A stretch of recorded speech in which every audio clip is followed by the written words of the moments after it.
Sénégal Valeurs TV est une chaîne d'information engagée, dédiée à la promotion des valeurs, des talents et des réalités du Sénégal et de l'Afrique. Notre mission est d'informer, d'éduquer et de sensibiliser à travers des contenus crédibles, équilibrés et accessibles à tous. La chaîne met en lumière. Journal l'actualité nationale et internationale. Bâtiment classique la vie sociale, économique et politique. Semis le développement local et communautaire. Art du spectacle la culture, l'histoire et les valeurs sénégalaises. Silhouette de buste les initiatives citoyennes et les voix souvent peu entendues. Sénégal Valeurs TV, c'est une information responsable, proche des populations, au service de la vérité, de la paix et du progrès. Sénégal Valeurs TV informé avec valeur, agir pour le Sénégal et le continent africain.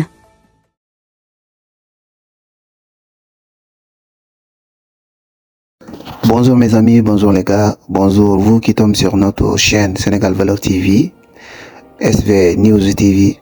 Aujourd'hui, on vous présente cet reportage de la foire FIARA 2025 organisée ici au Sénégal, Dakar au CICES 2026.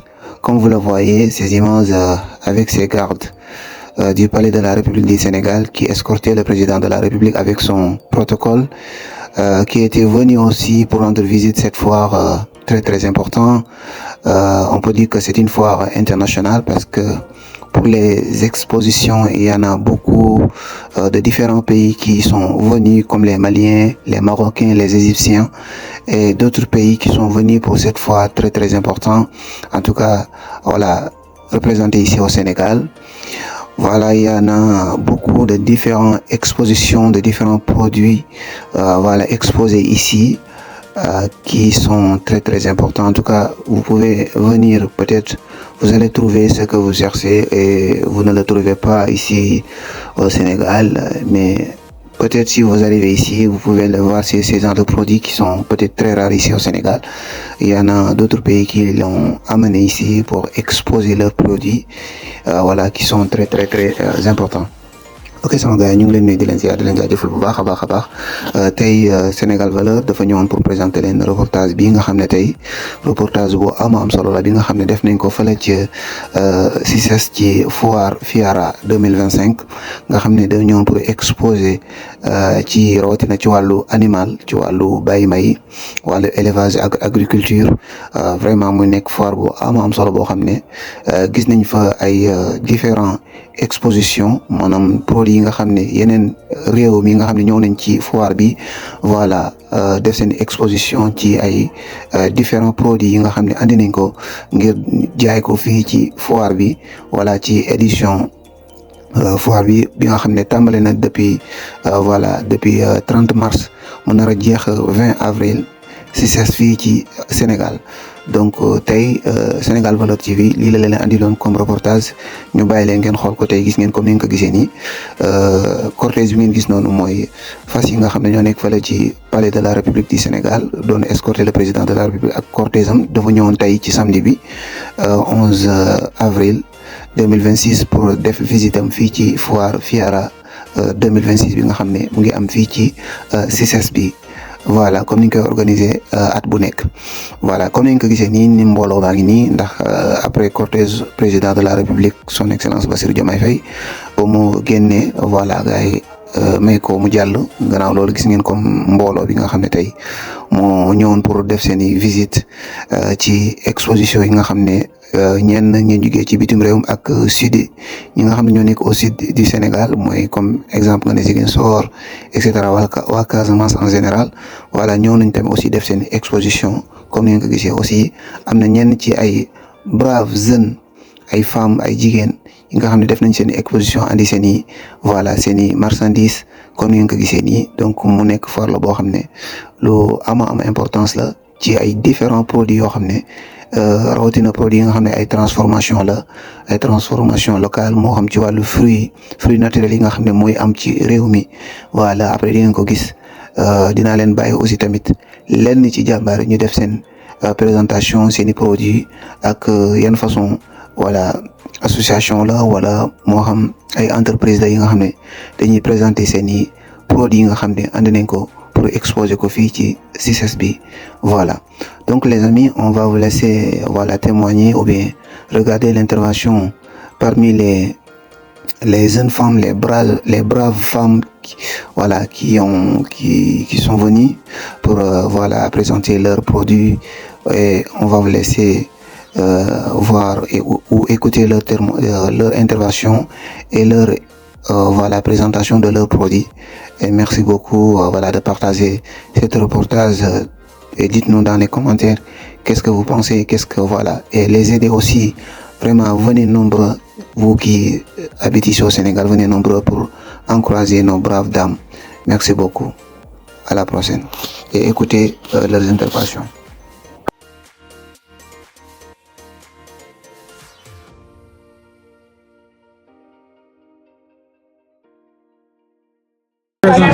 Ok, moi c'est Fatou Badji, je suis de Hasker Nutrition. Donc Hasker Nutrition est une entreprise sénégalaise qui évolue dans la valorisation donc, des céréales locales. Donc actuellement aujourd'hui on a le riz étuvé. Le riz étuvé c'est un riz donc, qui est issu de la vallée du fleuve Sénégal. Donc qu'on a, comment je vais le dire, qu'on a fait passer par un processus d'étuvage. L'étuvage c'est quoi? C'est un processus qui permet aujourd'hui de retenir donc les nutriments au niveau donc du riz blanc, mais de réduire l'indice glycémique. Donc c'est ce qui rend aujourd'hui ce riz beaucoup plus digeste que le riz blanc que nous consommons. Donc aujourd'hui on a des formats de 4 kg, de 1 kg et de 10 kg. On est disponible sur au niveau de Shell qui se trouve au niveau de l'avenue Bourguiba en ville.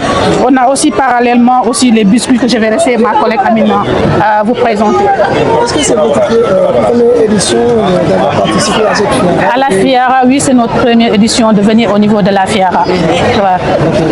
Comment vous trouvez on trouve l'ambiance un peu calme. À part aujourd'hui, c'est encore mieux par rapport aux jours précédents parce qu'on a eu la visite du président de la République, ce qui a permis au moins d'avoir une petite foule. Ouais, on a fait quelques ventes. Ouais.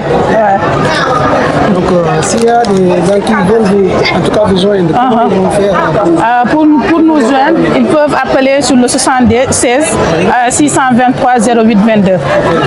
D'accord. Est-ce que vous avez des boutiques par rapport à la région ici?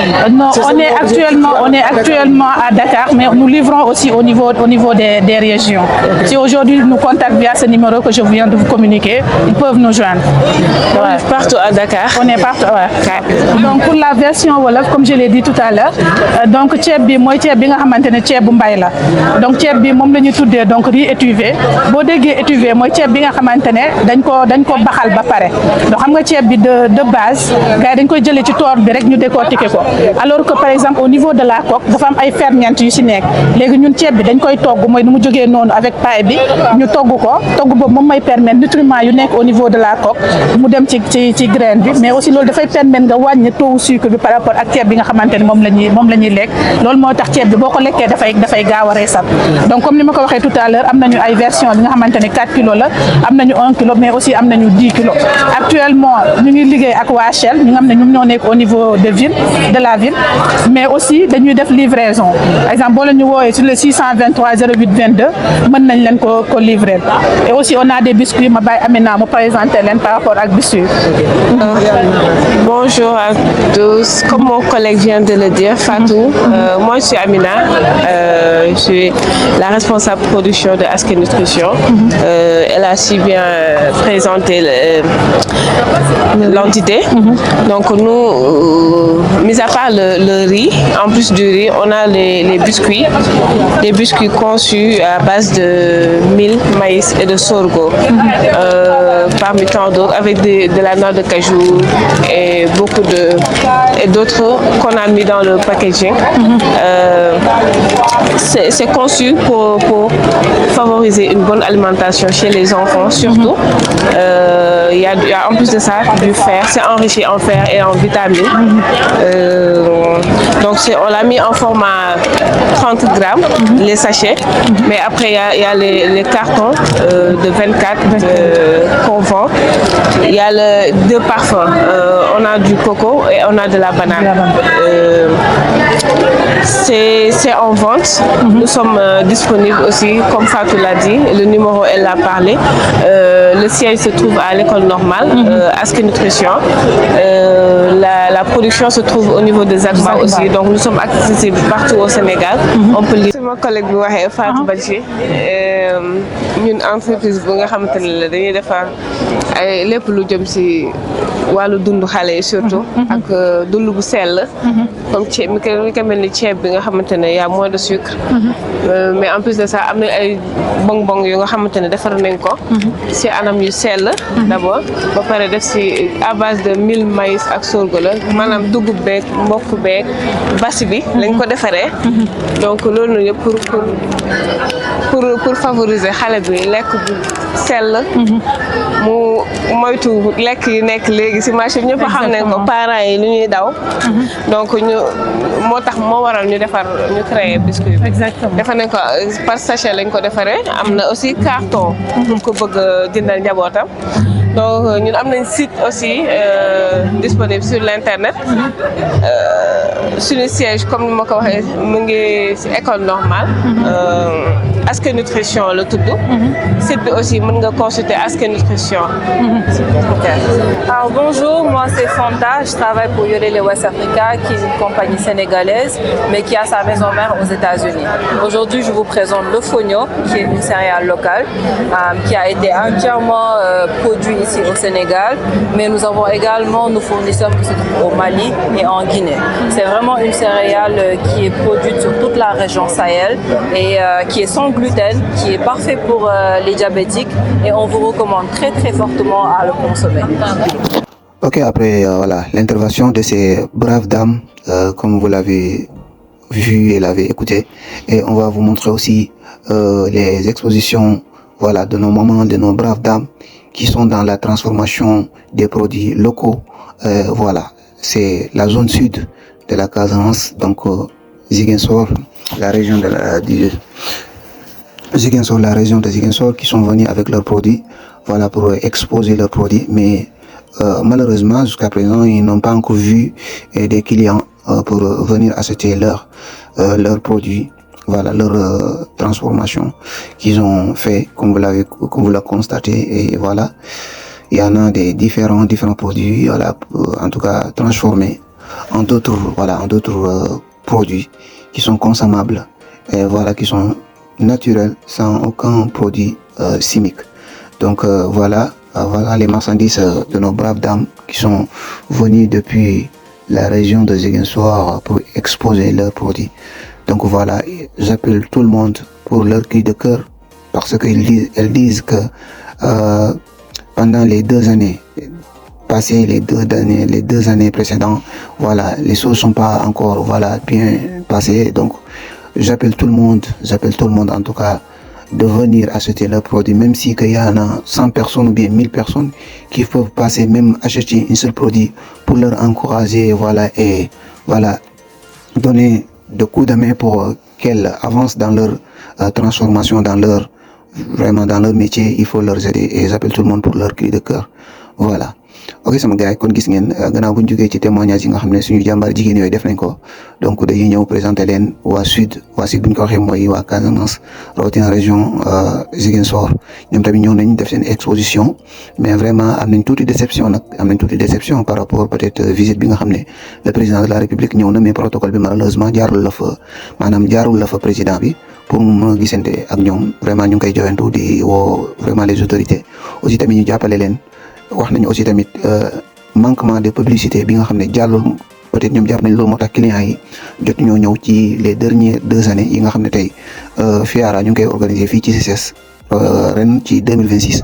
voilà, ñu ngi def cri de cœur vraiment seen produit ndax dañuy ñëw stand yi dañ koy fay te bu ñëwee fay ko ay 500 000 wala 1 million jëm ko, te ñoom bu ñëwee duñ jaay dara, donc loolu ci perte lay mujj. donc ba tax na ñu ngi woo Sénégalais yëpp, ñu ngi woowaat Sénégalais yëpp vidéo bi ngeen partagé ko le maximum ba ñëpp jot si ñëw jàppale leen gunge suñuy brave dames yi ci seen liggéey bi nga xam ne ñu ngi ci wàllu transformation muy fruits yi nga xam ne mu ngi yàqu fële ci sud bi, xam nga ñu jël ko transformé ko pour ñi ñu mën ko consommer wala mu mën a toog lu yàgg ñi ñu mën di ko jëfandikoo mu bañ a yàqu. donc ñun nañ ñëw jàppale leen jënd seeni produits, xam nga même tey bu 100 personnes jàllee wala 1000 personnes jàllee foofu, voilà, dina leen mën a jàppale bu ko defee ñu mën a écouler lu ëpp si seen produit, bu ko defee ñu mën a gën a sawar pour continuer ci liggéey bi nga xam ne ñu ngi ci. ba tax na ñu ngi woowaat Sénégalais yëpp rek même ku fa mënta jaar ci CICES bi ñu ngi ñaan ngeen partager vidéo bi massivement pour jàppale leen may leen kàttan ñu mën a continuer seen liggéey ci wàllu transformation kon dina leen bàyyi kenn si ñoom ki nga xam ne moo leen représenté mu def li nga xam ne mooy intervention bi nga xam ne bëgg na koo def ci seen exposition ak seen i marchandises ak kàddu yi nga xam ne bëgg na koo wax ñu ngi leen di jaajëf bu baax ba ci kanam. waaw maa ngi tudd Khady Mané jógee région de Ziguinchor ñëw exposé si FIARA bi waaw.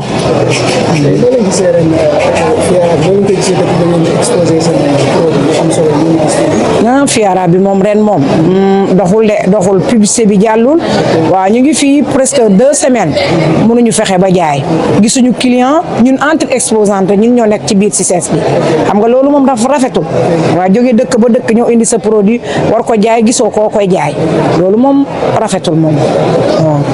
kon bu dee am na benn message boobu lancé gouvernement wala Sénégalais waaw man cri de cœur lay def parce que ñun fu ñu jógee dafa sore ñu ngi jógee ba Ziguinchor ñoo indi suñu produit mucc ay ba pare mënuñu ko jaay gisuñu ku koy jënd ñun fii amuñu fi kër dañuy ñëw di dundal suñu bopp ñooy jëndal suñu bopp añ ñooy jëndal suñu bopp reer ñooy paas pour ñibbi xam nga ni ku jaayul moom mënul def loolu yëpp nag waaw fu mu nekk nii dañuy ñaan nag FIARA buñ koy defaat nañu publicité mu jàll ñëpp yëg ko waaw instant yi moom ku waxul rek waxul mais kenn nekkul di jaay ñun entre exposant rek ñoo fi nekk loolu moom rafetul. donc kon bu ñu la déggee daf maanaam publicité bi moo desee jàll daal. voilà publicité bi moo manqué mais xam nga foire boo koy tëgg doo dem si télévision kese da ngay dem si réseaux sociaux yi lu mel ni YouTube Instagram Twitter Facebook loolu ñooñu jàllale affaire yi mu gën a jàll mais boo yemee si télé rek léegi kenn seetaanul télé ñëpp ci kii bi la ñuy si réseaux sociaux yi la ñuy nekk waaw. donc boo amul benn message booy lancé la comme ñi nga xam ñoo organisé lii lan nga leen di wax gouvernement bi moom ñu ngi négligé acteur de développement yi parce que tey président ñëw na fi sax mais dugg siwul suñu pavillon te pavillon Sénégal moo nekk étranger ñoo fi nekk ak sénégalais ñiy jaay seen produit xam nga loolu rafetul depuis si suba ñu ngi koy xaar fii di ko xaar gisuñu ko loolu rafetul de ñu ngi koy xaar cri de cœur laay def ci ñëpp ñu fi exposant yi nekk région pavillon Sénégal ñëpp a ngi wax Diomaye ñëw na egsiwul si ñun lu muy dem si institution yi bu dul femmes yi nekk fii institution du fi nekk parce que institution ñi la ñuy jël ñu dem exposer seen stand loolu moom maa ko cri de cœur laay def waaw. est-ce que mën nañu xam yan produit ngeen exposé tey ci waaw ñun fii région de Ziguinchor dañuy def mangue fruit forestier ak kii fruits de mer yi fii mangue fruit forestier la fële ay fruits de mer la ñuy jaay ay crevettes ay tuufa ay yoxos ay anacarde ñu ñëw fii ay céréales locales la ñuy jaay ay sirop ay jus fii daal lépp a ngi fii mooy la Casamance naturelle man ko fii mooy la Casamance naturelle waaw. donc bu ma la déggee bu baax soxla nga gars yi gën a mën a def visibilité bi daal mu gën a yokk di xew.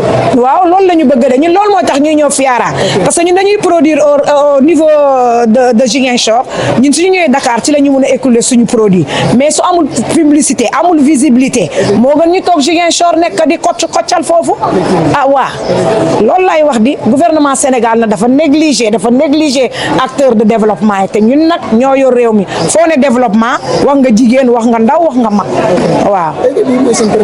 non ñun chaque année dañuy ñëw exposé. donc bu ma la déggee kon année bi daal moo gën a. année bi moom ma ne la dafa doxul sax. ok noo gisee année yi.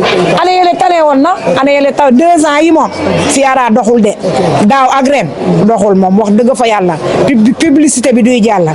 dama leen di ñaan nag ñuy dem si réseaux sociaux yi ñu bàyyi télé ñu dem si réseaux sociaux yi. réseaux sociaux ñoo ko yor. donc publicité bi boobu ma la déggee mën nañu ko jox influenceurs yi publicité bi. voilà foofu laay waxee influenceurs yi ñoo war a yor bu desee ay 3 mois ñu jox influenceurs yi ñuy dugg si réseaux sociaux yi di ko duggal rek bon buñ ko defee dina dox mais ak nii du dox de bu yàggee sax fii ba déwén doo gis kenn kuy ñëw exposé parce que mënoo ñëw fii fay ay millions ba pare nga ñëw toog doo jaay 500 bi loolu perte la ma ne ko loolu perte la ok. donc lan mooy sa dernier candidat bi ngay wax. xam ne Sénégal boobu ci ñu leen di seetaan. ah waaw parce que.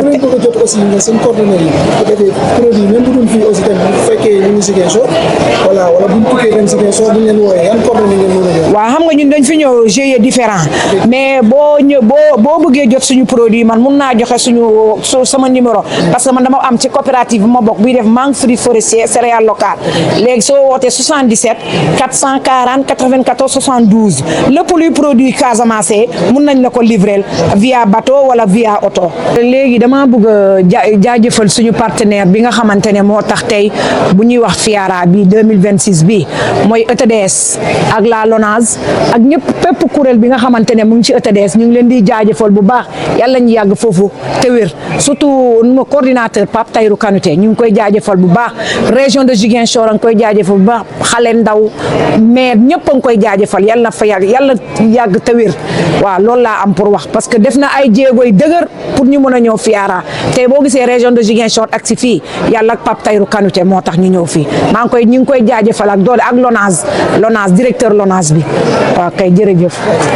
bu ñu jógee nag ci brave dame yi nga xam ne ñu ngi bàyyeeko depuis le sud du Sénégal muy Casamance jógee bàyyeeko ba Ziguinchor gannaaw bu ñu defee ten témoignage ak cri de cœur ak appel bi nga xam ne ñu ngi koy appel population bi ñoo jàppale leen ak gouvernement bi aussi ñu gën a ñoŋal maanaam publicité bi nga xam ne tey ñu ngi koy organiser surtout les organisateurs yi nga xam ne ñu ngi organiser FIARA bi maanaam nee na nañ tuxal publicité bi nañ ko jox influenceurs yi bañ leen xeeb xam nga nañ signé ak ñoom contrat bu ko defee ñu mën leen gën a tasaare parce que on est ci jamono ji en 2026 xam nga daanaka mbiri tendance yi dafa changé nekkatul ci les télévisions mais mu ngi ci les réseaux sociaux donc nañu xool les influenceurs yu gën a am doole ci Sénégal ñu leen di jox publicité yi signé ak ñoom contrat ko defee événement yu mel ni yu toll nii parce que ay nit day ñëw di fay ay stand ay millions wala ay 500 000 jëm kaw donc ñooñu dafa war seen i foire bi édition yi yu mel nii nga xam ne am na doole ñi dañu jógee ay bitim réew wala jaay seen marchandise donc dafa laaj ñu dafa leen ay publicité yu am doole yoo xam ne daanaka duñ ne askan Sénégal yëpp waaye lu ëpp ci àdduna dinañ ko yëg bu ko defee ñu mën a jaar fii jënd produit yi nga xam ne ñoom dañ koy soxla donc nee nañ publicité bi dafa yéex lool donc ñu ngi sàkku ci rek ngeen partage vidéo bi voilà bu ko defee Ok les amis, après avoir écouté la témoignage de ces braves dames venues du sud du Sénégal, donc alors on va vous laisser écouter ces jeunes entrepreneurs, ces braves jeunes qui appellent aussi à leur frère jeunesse. Voilà. Bonjour, je m'appelle Achille Gildas Djikoun, je suis au consortium Jeunesse Sénégal. Donc vous êtes au stand du consortium Jeunesse Sénégal. Donc le consortium Jeunesse Sénégal est une organisation qui œuvre pour l'autonomisation des jeunes. Donc quand on dit consortium, c'est plusieurs organisations, plus d'une vingtaine d'organisations qui sont réunies pour impacter la jeunesse. Donc nous sommes sur 3 clusters, le BOK, le Djang et le Ligay. Donc l'inclusion, l'apprentissage et l'entrepreneuriat. Donc quand on dit entrepreneuriat, donc c'est quelque chose qui permet aux jeunes de pouvoir mener à bien son entreprise ou bien de pouvoir être autonome. Donc le CGS a un projet qui s'appelle le projet YE. Donc raison pour laquelle donc on est là à la FIARA 2026. Donc pour mettre en lumière nos entrepreneurs qui viennent des différentes régions du Sénégal. Quelle est votre fonctionnalité ici au Sénégal? Ok. Dans quel domaine vous Ok, donc nous intervenons dans plusieurs domaines. Donc nous avons plusieurs projets. Donc notre présence ici, c'est le projet YE. Donc c'est un projet donc, qui est mis en place par nous et qui a été financé par Mastercard Foundation. Donc c'est un projet qui soutient l'initiative des jeunes qui sont dans l'agriculture. Quand je dis agriculture, c'est avec un grand A. Donc tu vois, nous avons une diversité d'entrepreneurs qui sont là. Donc il y en a qui produisent du riz, il y en a qui produisent des produits halieutiques, il y en a qui produisent des composts, il y en a qui produisent de la confiture, il y en a qui produisent aussi des mangeoires donc pour tout ce qui est volaille. Donc pour ceux qui vous écoutent en tout cas sur notre chaîne SVTV, qu'est-ce que vous avez à leur proposer s'ils veulent en tout cas vous contacter, vous rejoindre sur votre association? Ok, Donc nous sommes à Guédiawaye. Donc vous pouvez nous suivre sur nos réseaux sociaux. Donc vous tapez juste Consortium Jeunesse Sénégal. Nous sommes sur TikTok, nous sommes sur LinkedIn, nous sommes sur Instagram, nous sommes sur Facebook. Donc comme je l'ai dit tout à l'heure, donc le consortium est là pour soutenir les initiatives des jeunes. Nous sommes aussi dans les régions, que ça soit Thiès, que ça soit Kaolack, que ça soit Tambacounda, Ziguinchor, Sédhiou. Donc nous intervenons dans ces régions-là pour impacter la jeunesse, pour aider la jeunesse en tout cas à être autonome. Donc, quel est votre conseil concernant votre association, votre initiative qui est une très bonne initiative? Donc quel est le conseil que vous avez donné à la jeunesse? Ok, donc moi je dis à la jeunesse, donc Amoul Baye, hein, ne jamais baisser les bras. Donc il faut toujours s'efforcer, il faut toujours essayer d'aller de l'avant. Donc il faut surtout entreprendre, parce que nous savons tous que l'État du Sénégal ne peut pas donner du travail à tous les jeunes. Donc raison pour laquelle donc, les jeunes doivent miser sur leur capacité, doivent miser sur leur effort, sur leur savoir-faire pour mener à bien ce pays.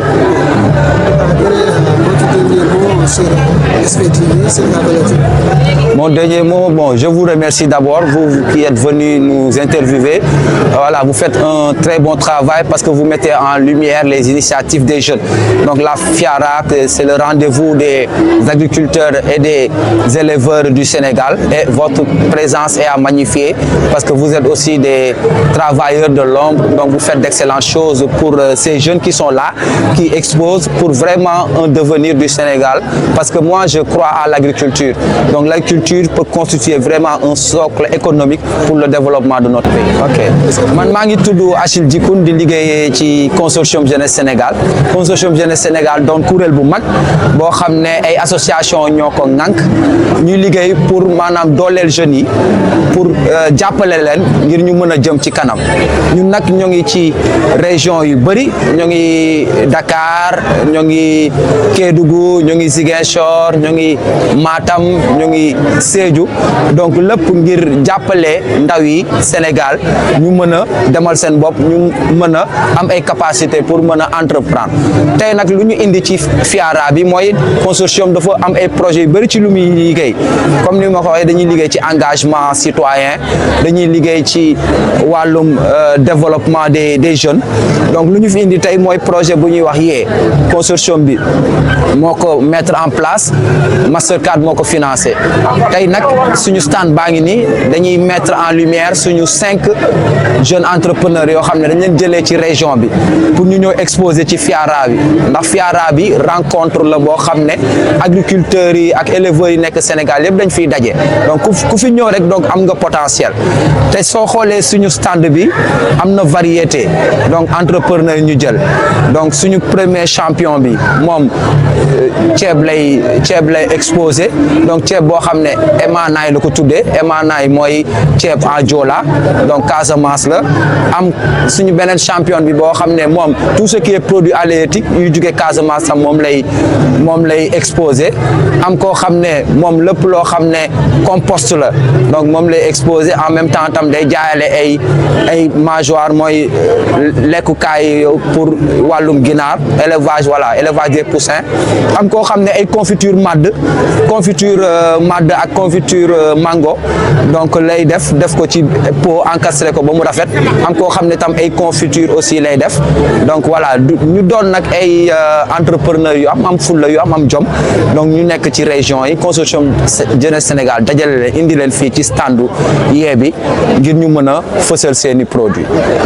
bu fekkoon am na benn conseil booy jox jeunesse sénégalais yi ban conseil lay doon ndax yow jeune nga comme ñoom donc ban conseil nga leen di jox par rapport yéen seen exposition bu rafet initiative bu rafet bu am jàppale jeunesse sénégalais ban conseil voilà li may ñaax jeunes yi mooy bu ñu bàyyi donc voilà ni ñu gën a góorgóorlu bu ñuy jël seen yaakaar yëpp def ko ci état ndax état mënul jox liggéey jeunes yëpp donc solution bi mooy entreprendre nag soo koy def il faut que nga dëgër il faut que nga résilient parce que il faut que tam ngay xam ne da ngay daanu di jug donc loolu laay ñaax jeunes yi ñu gën a jàpp ñu gën a booloo nag booloo mooy doole fu ñu nekkee seen gox gis ne kii mu ngi def lii te man maa ngi def lii te ñoo bokk lu ñuy def donc nañu booloo ngir ñu gën a mën a impacter parce que comme lu ñuy wax rek donc benn loxo du tàccu ñaari loxo ñooy tàccu donc loolu laay conseil boobu laay jox jeunesse bi donc ci ñoom la ñu yaakaar ngir développer Sénégal.